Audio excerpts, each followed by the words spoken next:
Muy buenos días y muy buenas tardes a las personas que están presenciando este video. Mi nombre es Esteban Andrés Artavia Aguilar. Soy estudiante de segundo cuatrimestre de la UNED, tercer año de la UCR. Me dedico a las finanzas y actualmente estoy estudiando la carrera de la criminología. El día de hoy vengo a hablarles sobre lo que es la criminología, la criminalística y algunos conceptos básicos necesarios para entender estas ciencias, tanto aplicadas como teóricas que se utilizan a la hora de analizar el acto delictivo, los crímenes y las múltiples actividades ilegales que se desarrollan en nuestro país desde un punto de vista científico. Sin más que agregar, damos inicio. Primero que todo, tenemos que tener en cuenta lo siguiente. Hay que diferenciar entre criminología y criminalística. Entonces, ¿cuál es la diferencia entre estas dos ciencias? Muy sencillo. La criminología estudia el por qué se produce el crimen. Específicamente lo que busca es estudiar las razones que llevan a la persona a cometer un acto delictivo, desde motivos socioeconómicos, motivos sociales, motivos personales. Si quisiéramos tener un ejemplo, a mí me gusta referirme a la ficción, específicamente a la novela Crimen y Castigo, donde la tesis de la obra es los motivos por los cuales el personaje principal asesina a su madre, y él justifica de mil maneras. Entonces la criminología en este caso sería todas esas maneras mediante la cual el personaje justifica sus actos. El por qué decidió cometer esta acción o el por qué ocurrió el acto en sí.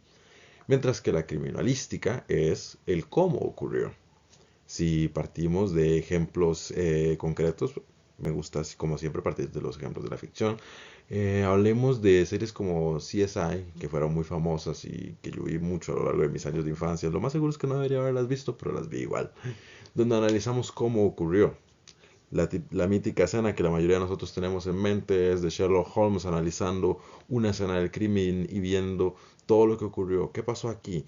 Veo un casquillo de bala tirada a los 2 metros del cadáver. Veo residuos de pólvora a metro 40 de la puerta. Eso nos indica que, y ahí iniciamos con un proceso investigatorio de cómo ocurrió. Esta víctima tiene marcas lacerantes en el esternón. Podemos extrapolar de esto y de un cuchillo que se encontró en la escena del crimen que la víctima fue apuñalada y muchas otras teorías que se van desarrollando en este proceso. Es entonces que podemos entender que la criminalística es el acto de estudiar el cómo se produce el crimen y la criminología el por qué.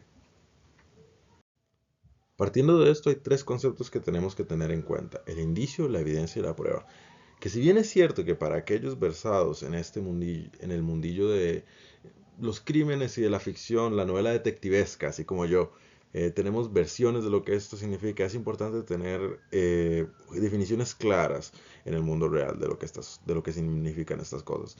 Entonces, un indicio es algo que nos lleva a justificar otra cosa. En este caso, si tenemos un ejemplo, sería lo siguiente: un indicio de que la víctima fue asesinada, a pesar de que no tenemos un cadáver, es que vemos una mancha de sangre muy grande. Entonces podemos deducir que la víctima se estaba desangrando. Entonces, el indicio fue la mancha de sangre que nos llevó a una conclusión: que la víctima se estaba desangrando. Lo siguiente es la evidencia. Parecen lo mismo, pero no lo son. ¿Cuál es la diferencia? Muy sencillo. La evidencia es la parte física. Entonces, si yo planteo el ejemplo anterior donde tenemos el charco de sangre y llegamos a la conclusión de que la persona se estaba desangrando, la frase sería al revés: este charco de sangre es evidencia de que la persona se estaba desangrando. Mientras que si yo parto de la teoría de que la persona se estaba desangrando, tengo el indicio de la sangre para llegar a esa conclusión. Entonces, es el mismo ejemplo, pero dado vuelta. Y la prueba sería la misma mancha de sangre, volvemos a esa mancha y podemos partir de que esta es una prueba de lo que está ocurriendo. ¿Qué pasó? La persona se desangró. Aquí está la prueba. Y aquí tenemos, en este caso sería tal vez no una mancha de sangre porque yo no puedo llevarla al juzgado, pero sí yo puedo presentar fotografías de la mancha de sangre y utilizarlo como prueba de que eso fue lo que ocurrió. O por ejemplo una herida.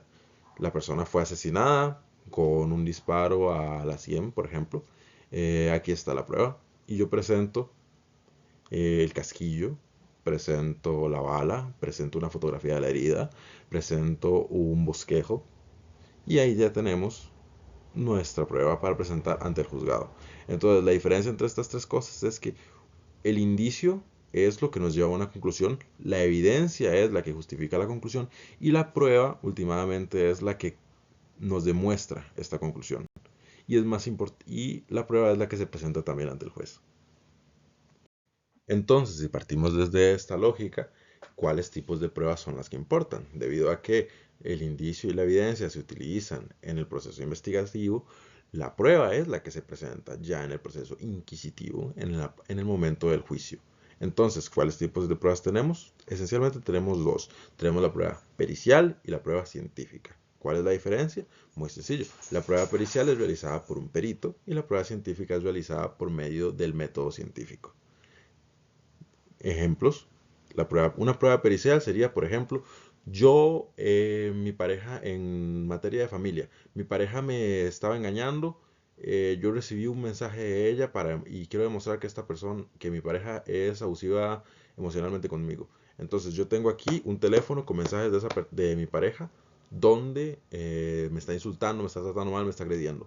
Yo llevo este teléfono ante un perito para que él pueda, a partir de su proceso pericial, demostrar que aquí tiene una prueba de que esta persona realizó tal cosa. ¿Cómo lo hizo? Eso es el área del perito.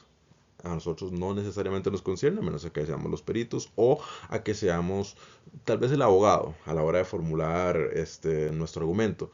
Pero esencialmente a partir de esa prueba pericial podemos partir. Aquí está el teléfono que justificado con un perito puedo decir sí, esta persona, en mi opinión de perito, estaba abusando emocionalmente de su pareja. Y aquí está la evidencia. ¿Cómo cambia esto una prueba científica? Partiendo también desde un caso, utilicemos un ejemplo de el juzgado de familia. Yo quiero dejar de pagar pensión alimentaria, ese hijo no es mío. ¿Cómo lo demuestro? Con una prueba científica. ¿Cuál? Una prueba de ADN. Y partimos de ahí. ¿Por qué no es lo mismo? Porque no se consigue de la misma forma y no parte de la misma jurisdicción. Un perito pertenece al Poder Judicial, pertenece al OIJ, pertenece al Estado. Una prueba científica se consigue por otros medios. En un juicio sería cuando se llama a un testigo experto. Entonces, no es lo mismo presentar una prueba periciada que presentar una prueba científica junto con un testigo experto. Un genetista que llega y dice, desde el ejemplo que partí, podemos decir con 99.9% de certeza que esta persona no es hijo de fulano de tal. Y aquí está la prueba científica, aquí está la evidencia. En mi experiencia como genetista, debido al intercambio de alelos y 1 millón de habladas científicas que no conozco, lastimosamente me encantaría.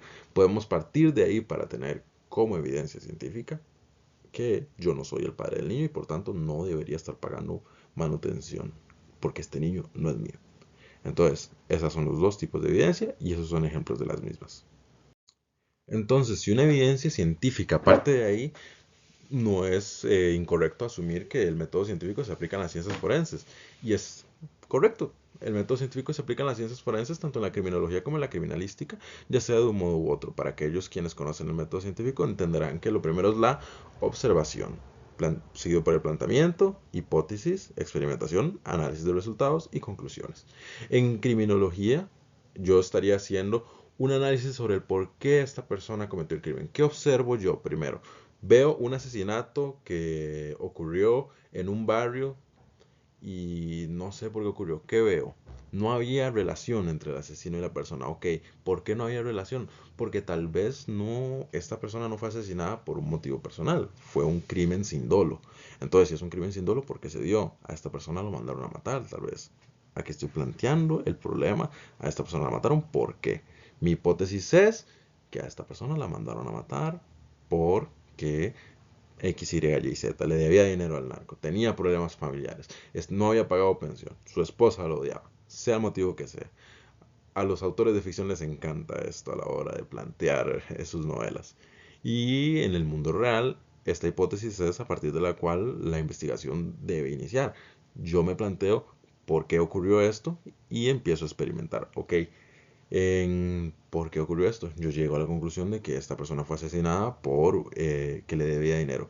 Entonces, experimento, investigo. Vamos a verificar, esta persona tenía un negocio, no parecía que estaba teniendo los libros al día, consigo un perito, consigo un investigador y ambos me ayudan a averiguar si esta persona estaba teniendo o incumpliendo con sus deberes fiscales. Y mi conclusión es que esta persona estaba realizando actividades ilegales. No es el mejor razonamiento, tal vez, pero para eso están los abogados. Ellos se encargarán de plantear mejor el concepto. Dentro del área de la criminalística es más sencillo. Yo tengo un asesinato, yo tengo que averiguar cómo pasó. Entonces, si veo heridas de lacerantes en el cuello, yo observo estas heridas. ¿Cuál es el planteamiento? ¿Cómo ocurrió esto? Mi hipótesis fue apuñalado. Experimento. Agarro un tuco de cerdo o utilizo un modelo de goma, o utilizo un cadáver prestado por la Universidad de Costa Rica, o utilizo un cadáver prestado por los sistemas de investigación. Hago una prueba, analizo los resultados, veo que la herida concede, es concordante, entonces puedo llegar a la conclusión de que esta persona fue apuñalada. Entonces, ¿cómo se relacionan las ciencias forenses con la criminalística? Muy sencillo, la criminalística son las ciencias forenses.